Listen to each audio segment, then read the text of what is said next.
Al chile. Mis amigos, soy Bebe Yamel. Bienvenidos a su chile favorito. Aquí las noticias o te enchilan o te dejan picado. Doctor Víctor L. Frisby, aquí Gorgonio ya le manda besos, saludos y abrazos. Yo sé que lo hace desde su cabeza, pero yo aquí se los expreso. Doc. ¿Cómo está? No lo escucho, Doc. Ya está, ya me desminuté. Ay, ya, ahora sí. Ahora sí, ya lo escucho, Doc. Ya, que fue Gorgonio que no quería escucharlo, pues. Ahora es que sí. como tenía mi música, le bajo. Ya le escuché la música, que ay, anda, está muy padre lo que hicimos con música. Pero vámonos a lo serio, Doc. Vacunas para niños. Hoy el gobierno federal abre el registro para los menores de 5 a 11 años, para que ya sean vacunados. ¿Qué ayuda con esto? ¿Llega a tiempo o llega tarde? ¿Cómo dimos lata con eso, verdad? Finalmente nos hicieron caso y qué bueno que van a vacunar ya a los niños, porque como lo platicamos, los niños no se enferman tanto. De 100 niños que se infectan, solamente 13 o 15 se enferman, pero 25%, es decir, 1 de cada 4 de ellos hacen secuelas, y son secuelas en el sistema nervioso, en la conducta, y esto, pues bueno, pues les afecta de manera muy importante a los niños en su calidad de vida, en su expectativa de vida, y eso es muy importante, y qué bueno que ya se van a vacunar, ¿no? Ahora, Doc, ¿qué significa que vacunen a los niños? Porque ya veo algunos papás que dicen, pero es que están muy chiquitos, a los 5 años, como por qué no les va a pasar nada, qué secuelas pueden tener, qué efectos secundarios les puede dar la vacuna si tienen 5 años, etcétera.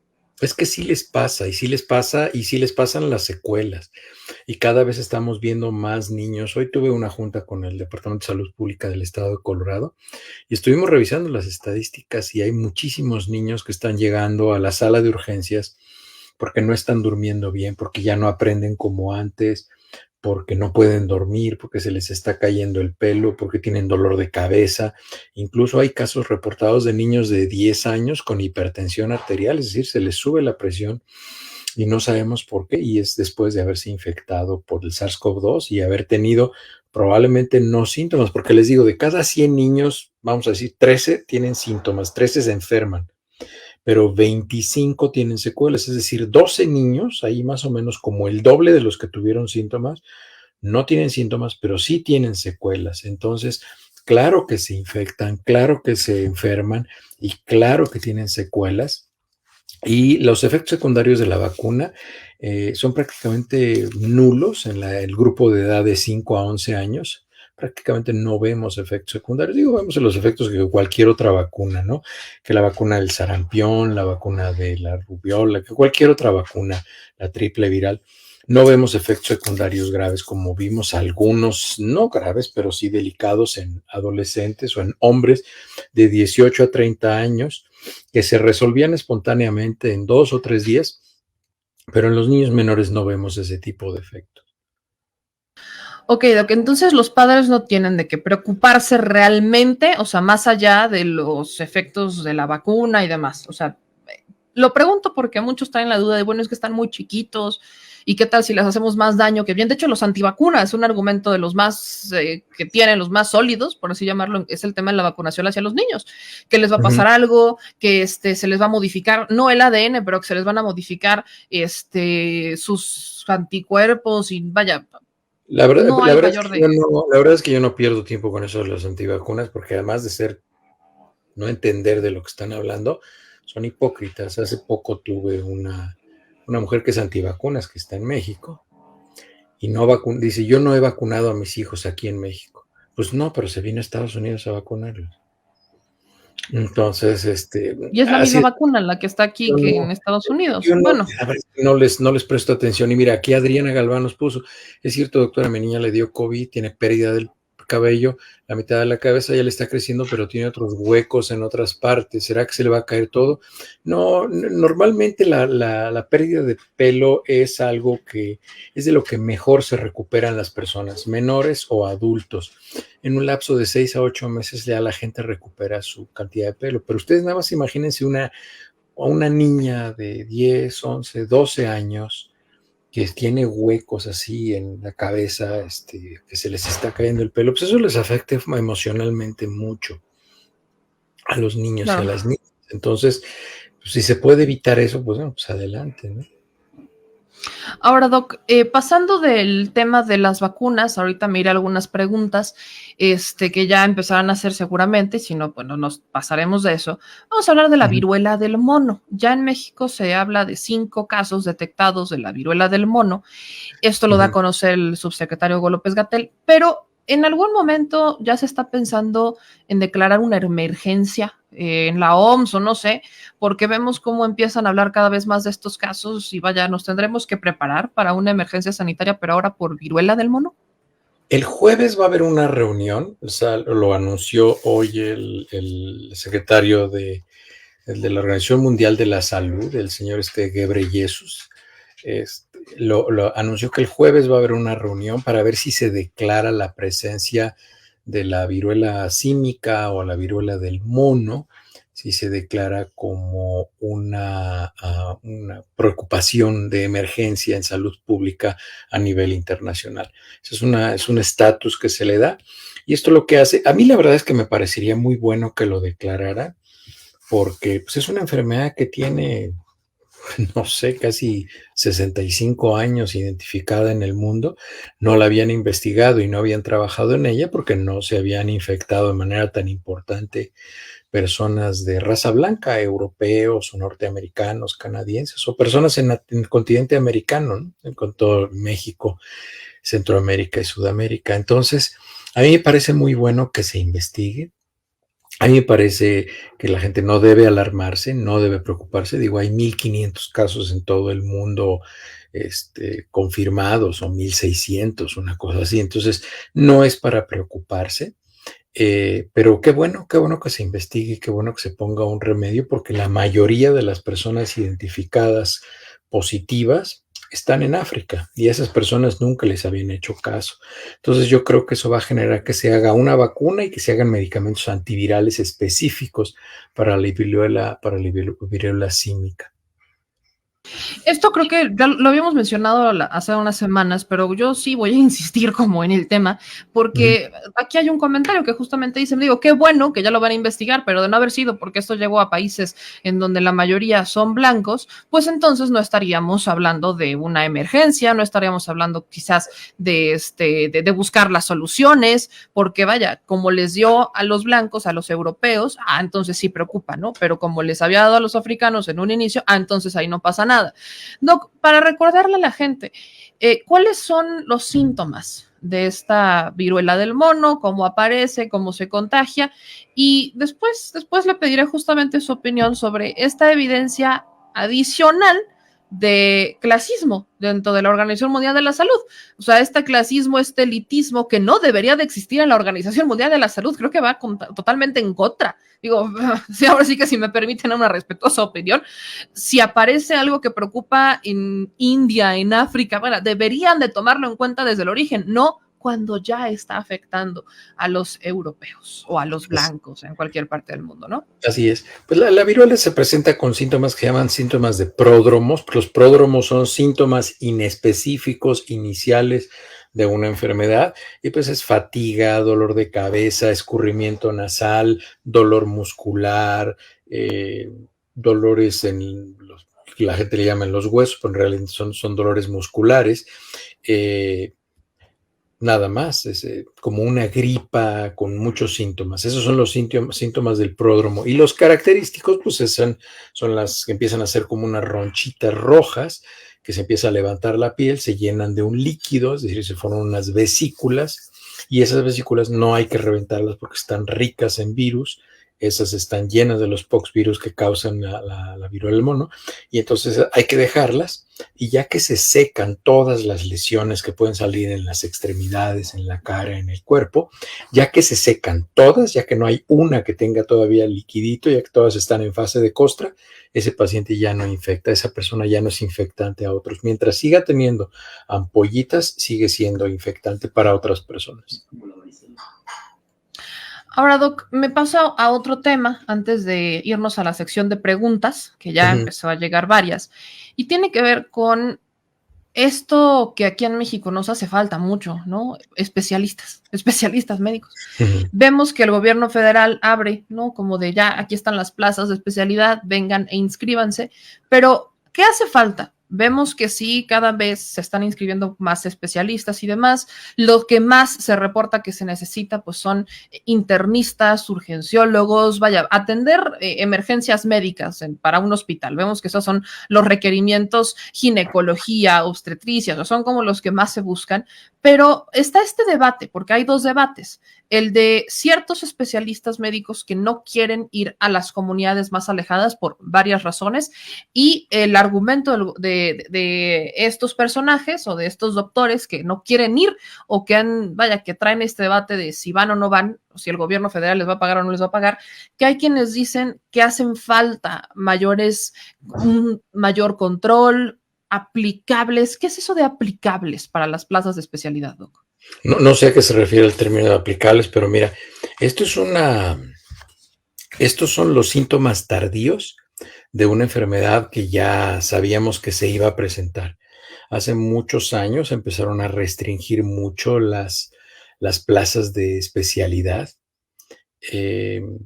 Desafortunadamente para muchísimas personas no accedían a esto. Digo, yo tuve la fortuna de presentar el examen y tener lugar para especialidad. Tuve incluso diferentes oportunidades para entrar a hacer especialidad, pero hay personas que pues no son muy buenas para presentar exámenes, o el problema es que tampoco había plazas suficientes. Entonces, de cada 10 personas que presentábamos en el examen, solamente 2 o 3 encontrábamos sitio para hacer especialidad. El resto de las personas, yo tengo muchas personas que fueron conmigo a la universidad y se dedican a otras cosas, no se dedican a la medicina porque nunca pudieron hacer especialidad, no les interesaba ser médicos generales y se dedicaron a otras cosas. Gente que se dedica a investigación, incluso gente que trabaja para laboratorios, incluso para compañías de seguros como evaluadores de gastos médicos mayores, cosas de este tipo. Entonces, el problema es un problema que se fue creando poco a poco con el tiempo, porque se redujo de manera muy importante el número de personas que se aceptaban en la Facultad de Medicina. Y es un sistema piramidal, porque vamos a decir, de 100 personas que entran a estudiar medicina, solamente terminan más o menos como 30, 25 personas. O sea, se va reduciendo por la dificultad de la carrera, por las presiones, porque es una carrera cara, porque es una carrera que te aísla mucho del mundo. Cuando tú estás haciendo guardias en materias clínicas en el cuarto o quinto año, la mayoría de tus amigos ya tienen trabajo, ya traen coche, ya tienen algún tipo de relación estable con alguna persona, ya han viajado, y pues tú ganas una miseria como estudiante, digo, como residente o como interno, y no te alcanza para llevar ese tipo de vida. Entonces, es pesado, es difícil estudiar medicina, pero se fueron restringiendo los lugares. No se construyeron más hospitales es caro tener un residente porque hay que pagarle un salario, darle prestaciones, hay que darles de comer, hay que tenerles un sitio donde puedan dormir, descansar, en fin, no es sencillo tener. Además que hay que tener un programa académico, hay que tener un cuerpo académico de maestros para que les den clase. Si son especialidades quirúrgicas, como las 2 especialidades que yo hice, pues son especialidades que requieren que tengamos acceso a los quirófanos, que tengamos un seguro médico, en fin. Y se fue apostando por la disminución del tamaño de los servicios públicos de salud, y más bien se apostaba a la medicina privada, ¿no? Porque yo me acuerdo que pues había muy pocos lugares. No es proporcional para la cantidad de habitantes que hay en el país. México es uno de los países que tiene la menor cantidad de médicos de cualquier, generales, internistas, pediatras o de cualquier otra especialidad por cada 10,000 habitantes. Es uno de los países con el menor número, y es por eso, porque nunca les interesó, porque pues, tener residentes no es negocio para los hospitales. Y como se empezó a ver a los hospitales como negocio, se empezó a hacer con esto del seguro popular, se hacía mucho la subrogación de servicios y los que se conocían como las APPs, las asociación público-privadas. Entonces, por ejemplo, un hospital dejaba de hacer estudios de mamografía, dejaba de hacer tomografías, dejaba de hacer resonancias magnéticas, y eso se mandaban a gabinetes y a sitios privados, a hospitales privados. Entonces había acuerdos con ellos, había tabuladores, pero claro, eso pues se negociaba antes por abajo del agua, entonces pues de ese porcentaje que yo te pago, pues me tienes que dar una proporción y en fin. Y es por eso que, por ejemplo, específicamente con el Seguro Popular, el que empezó desde tiempos de Fox, desde el año 2000, hace veintitantos años, se perdía hasta el 46% del presupuesto, es decir, 50 centavos de cada peso, nadie sabía dónde quedaban y se quedaban por eso, porque todos se lo robaban. Y entonces eso hacía que no hubiera dinero para tener instalaciones dignas para los residentes, que no se les pudiera dar alimentos porque no había dinero para ello. Entonces se subcontrataba a la gente, se les daban contratos temporales, entonces se dejaba terminar el contrato el día 29 o 30 del mes, dependiendo de 30 o 31 días, y el día primero se los renovaba. Y entonces así ya decían, no, pues si acaba de empezar a trabajar hace 20 días, hace 25 días, oiga, no, pues si lleva aquí un año. No, no lleva aquí un año, lleva 22 días, porque le iban dando contratos que se iban caducando. Entonces, imagínense, si ese trato era el que ofrecía el gobierno, los gobiernos estatales a través de la Secretaría de Salud, pues imagínense qué se puede esperar de todo lo demás, ¿no? Si así trataban a sus empleados. Entonces, yo oía en la mañana que decían que ya están basificando a los empleados. Entonces, imagínense que nosotros ya lo asumimos como algo normal, pero imagínense qué absurdo, qué ridículo, qué ofensivo, qué injusto es para la gente que trabaja en los hospitales, que se expongan a enfermedades, en fin, todos los riesgos profesionales que se tienen, y apenas ahorita les van a ofrecer un contrato, o sea, una plaza con prestaciones, con todo este tipo, con lo que se les debió haber ofrecido desde el principio. O sea, es absurdo que eso lo estuviera ofreciendo el gobierno, pero así era y ya se veía con tanta naturalidad. Es tanta naturalidad como, por ejemplo, en vez de decir, a mí no saben cómo me irrita, que en vez de que se diga, y creo que esto lo hablé con Cristo, en vez de que digan que lo secuestraron, lo levantaron. Eso de la levantada, esa es una palabra que inventaron los criminales para suavizar un secuestro. La privación ilegal de la libertad se llama secuestro, no se llama levantón. Esa es una palabra inventada por los criminales, pero ya la gente lo usa. Así igual la gente que contrataban en los hospitales, ya, oye, ¿tú tienes plaza o tienes contrato? No, pues yo soy de contrato, y hasta se burlaban de ellos en los hospitales, yo me acuerdo, no, este es de contrato, este no tiene plaza, y así los trataba la gente. ¿Por qué? Pues porque el mismo gobierno fomentaba que se hiciera eso, y a mí me llamaba mucho la atención que decían, no, no, no, tú tienes que hablar con tus empleados para que no estén haciendo diferencias entre quién tiene plaza y quién tiene contrato. Pues mejor dales plaza a todos. No, no se puede. ¿Pero por qué? Pues porque no hay dinero. ¿Cómo que no hay dinero?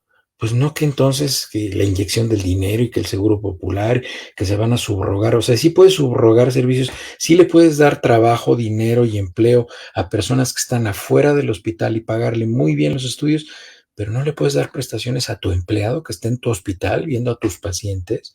Entonces estaba ya tan torcido, ya se había normalizado tanto ofrecer contratos leoninos, abusivos, injustos, o sea, prácticamente era esclavitud lo que se le ofrecía a las personas, pero ya se había normalizado. Entonces todo eso se está regularizando, y todo eso, desde luego, pues impacta a una estructura de salud saludable que se puede ofrecer a la gente que trabaja ahí contratos adecuados, incluyendo residentes, enfermeras, administrativos, gente de mantenimiento. O sea, era impresionante, impresionante. Por ejemplo, contratos en los que se robaban mucho dinero en los contratos de seguridad, por ejemplo. Inventaba una compañía de seguridad, el compadre del secretario de salud, el compadre del gobernador, y uniformaba a cuates que no tenían ningún tipo de preparación y los ponían en las casetas de los hospitales, les daban unos uniformes de malísima calidad, y en cada uno de esos detalles se robaban el dinero. Y contratazos, no eran de 2 pesos. No, eran millones de pesos mensuales los que les pagaban. Y a las personas que tenían como vigilantes, les pagaban el sueldo mínimo. ¿Qué rol tiene el sindicato? Porque muchos aquí me dicen, bueno, es que también el sindicato ha sido como una obstaculización, son los primeros en hacer diferencias, en buscar que los que están dentro del sindicato, que sean los que tienen plaza, y los demás, los que no están basificados, los esclavizan. Incluso en tiempos de COVID, muchos comentarios nos llegaron acá, en la Secretaría de Salud de Oaxaca, por ejemplo, en hospitales de Oaxaca, me acuerdo, me decían, de Oaxaca y Yucatán, me decían, es que el sindicato entregaba, o sea, los bonos COVID se los daban al sindicato, o el sindicato los acaparaba, y ellos decidían a quién dárselos y a quién no, cuando muchos de nosotros trabajamos porque ellos se iban de vacaciones, o sea, muchos del sindicato, con todo y la emergencia sanitaria, agarraron vacaciones, se fueron o dijeron, no, yo no voy a ir a enfermarme, yo no me quiero contagiar, y los que no están basificados son los que le entraron al quite. Entonces, ¿cuál es el rol ahí del sindicato? Porque vaya, cada que este tema sale a la luz, el gobierno dice, bueno, con el sindicato no hay mucho que... Hay sí, pero no. Son mafias y lo que pasa es que ellos tienen mucho poder porque si ellos toman a las personas que están sindicalizadas y paralizan el hospital, pues eso es un problema muy grande para cualquier cuerpo de gobierno. Entonces, hay que tener sindicatos saludables que realmente apelen por el bienestar de las personas, porque ese sí era un problema. Y todas estas personas que tenemos, que son empleadas de X área del hospital, pero están de comisión sindical, que siguen recibiendo su salario, pero además siguen recibiendo las aportaciones sindicales. No sé, yo creo que debería haber una manera de evaluar a los sindicatos. No sé si eso ahí le tendrías que preguntar a esta Luisa María Alcalde, pregúntale cómo evalúan a los sindicatos, porque mira, los poderes supraconstitucionales son aquellas estructuras sociales que no tienen ningún tipo de evaluación, de medición y de consecuencias con respecto a su desempeño. Y los sindicatos son unos de ellos. ¿Tú cómo mides la eficiencia de un sindicato? ¿Cómo ¿Cómo lo le auditas? evalúas? ¿Cuáles son los parámetros con los que se evalúa la eficiencia y la validez de lo que está haciendo un sindicato? Pues no hay. Con que sea popular y tenga votos, con eso ya la hizo. Pero tendría que haber, o sea, ¿sabes qué? Desde que está X o Y líder sindical, ¿cuál ha sido la tasa de incremento salarial? ¿Cómo se ha disminuido la violencia laboral, la discriminación, el acoso sexual, el todo? O sea, ¿cómo se ha disminuido? O sea, ¿cómo ha sido su gestión? No, eso lo mide nada más con cuántas matracas llevan y cuántos gritos pegan y cuántos votos tienen y eso. Como si fuera partido político. Exactamente. Así es. Pues me Exactamente. voy con algunas preguntas que ya tenemos por aquí, que la banda ya empezó por acá, y me dicen, ¿qué tratamiento le dan a los infectados de la viruela del mono? Hay antivirales y ya hay una vacuna, pero habitualmente los pacientes que se enferman con la viruela símica o la viruela del mono son pacientes que tienen un cuadro autolimitante. La mayoría de los casos de viruela símica son autolimitados, es decir, su historia natural es que duran 21 o 28 días y los pacientes tienen una curación, generación de anticuerpos y se acabó. No se complican la mayoría de los pacientes. Entonces el tratamiento es sintomático, nada más medicamentos para la fiebre, el dolor, el malestar y que se queden en su casa, ¿no?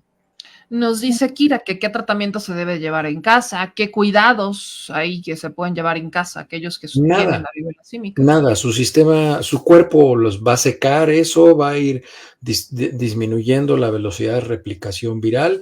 Si se tuviera acceso a medicamentos antivirales específicos para la viruela símica, bueno, pues estaría maravilloso. Creo que en México no los tienen, incluso aquí en Estados Unidos es muy escaso. Pero no hay que hacerle nada a las ampollitas y no las rompan, así como las ampollitas que salen con el herpes, las ampollitas que salen con la viruela están llenos, son ricas en virus. Si ustedes la pican, lo único que hacen es diseminar la enfermedad. Esparcirlo más. Uh-huh. Ok. Daniel Rendón, ¿de la vacuna para niños es una sola dosis? No, son dos dosis con diferencia de 21 días. Ok, nos pregunta Héctor Soriano, doctor, ¿será también necesario una vacuna para niños menores de 5 años? Más o menos como me la voy a jugar y le he atinado cuando lo hago. Estamos a 14 de junio, a más tardar el 15 de julio ya van a salir las 2 vacunas, tanto para el grupo de edad de 6 meses a 2 años, como de 2 años a 5 años. Van a salir esas vacunas para esos dos grupos de edad. Van a salir y ya están a punto de salir esas vacunas. Aquí nos pregunta Pato Cosmo sobre la viruela del mono, que cómo llegó esta enfermedad al ser humano. Es una historia, eso se llama una zoonosis. Una zoonosis es una enfermedad que pasa de una especie no humana al humano. Y esto sucedió inicialmente en la República del Congo. Se identificó el primer caso de transmisión a seres humanos en 1970 en la República del Congo. Y se identificaron otros casos en Nigeria, Liberia, Costa de Marfil, y otras naciones por esa zona. Es la zona noroeste de África. Y se identificó porque esto que se llama la viruela del mono en realidad es enfermedad en el mono, pero quien la transmite en realidad entre animales es la rata, los roedores. Es una enfermedad de roedores. La rata infecta al mono, el mono no se enferma, pero el mono lo puede transmitir. En esa zona de África se comen a los monos, pero no tienen estufas de gas. Entonces, ¿cómo se los comen? Porque los salan, es decir, les ponen sal y los ponen a secar la piel del mono después de que lo destazan y así se lo comen. Eso no tiene la capacidad de destruir la viruela.